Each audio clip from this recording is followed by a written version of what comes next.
Jeremy in the wilds of East Texas. It's great to have you on the EIB network. Hello, sir. Hey, Rush. How are you doing? Just fine. Thank you very much for calling, sir. Listen, I've got a lot to say, and so I'm just going to launch right into it. Do that. That's exactly what you should do. Just launch. Just get in, get it, and get out. Go for it. Thanks.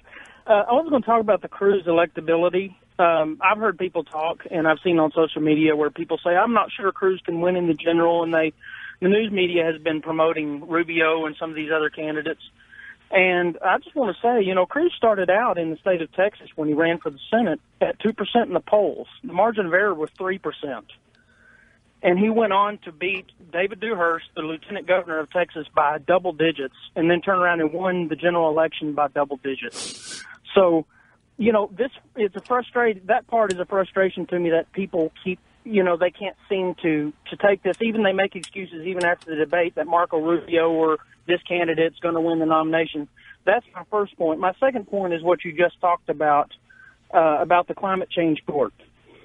This goes to the issue of what Cruz will do when he's in office. When he was the Solicitor General of the state of Texas, he actually fought in a case called Medellin versus the state of Texas, where he fought the World Court in the Supreme Court and won that case, where George Bush was trying to tell the state of Texas that the Texas had to stop an execution because the World Court said so, and because of international law, and that we had to abide by international law. And Cruz shut it down and basically litigated that and won. So there's two examples right there of why we need Ted Cruz to be our next president.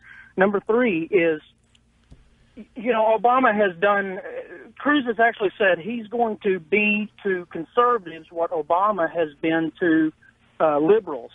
And he's going to govern like that. He's already said that when he takes office, he's going to overturn all of the illegal executive orders. What other candidate has said that? I don't think I've heard a single one of them. He's the only one talking about trying to undo.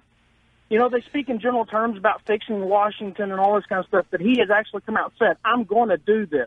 Well, Ted Cruz scares them all. Ted Cruz scares a lot of people because they're not conservative. Ted Cruz means it when he says he's going to try to get government out of people's lives, when he's going to try to reduce the size of government, when he's going to try to reduce the financial take that comes to government. He means it. And most everybody makes their living off government. Republican, Democrat, whatever, they make their living off of it. They make their living governing it, expanding it, writing laws for it, or what have you. Ted Cruz is serious about wanting to de-emphasize it. I love this argument that he's not electable, he can't win. Mitt Romney was, right? John McCain, there's somebody could win. Right. All these people they tell us that can't win, they singularly set out and try to destroy. Ted Cruz has overcome odds, as you described, in Texas. If he can't win, how did he become senator? But it's I don't know. It's a fascinating thing to watch. For the longest time, conservatives thought the Republican Party was their home and where their beliefs resonated and echoed. And it's really a slap in the face whenever you, as a conservative, whatever it is, whenever that time, when you realize the Republican Party actually is not for the things you're for. That is an interesting day for whoever, whenever the day happens, and it happens to every conservative, when they realize that the Republican Party is actually not you. And if you've never had any doubts, all you have to do is take a look at the way they all react to Ted Cruz. It's with palpable anger and fear, and it's irrational. Here, give you an example. This is Boehner. This is Grab Soundbite 13, CNN State of the Union yesterday. And this is just a small example. The D.C. establishment despises Ted Cruz. If Ted Cruz weren't around, they could sell this budget deal as they want. They're trying to tell people it reforms entitlements and it reduces spending and it does all this.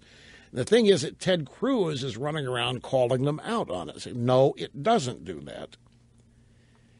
And that makes them mad. So Boehner's on State of the Union yesterday with Dana Bash, who said the budget deal that you struck just this week calls for an increase of $80 billion in federal spending over 2 years. That's caca. It's much more than that.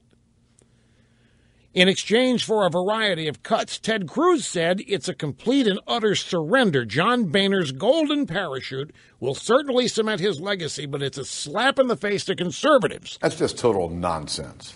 We've got real entitlement reform in this agreement.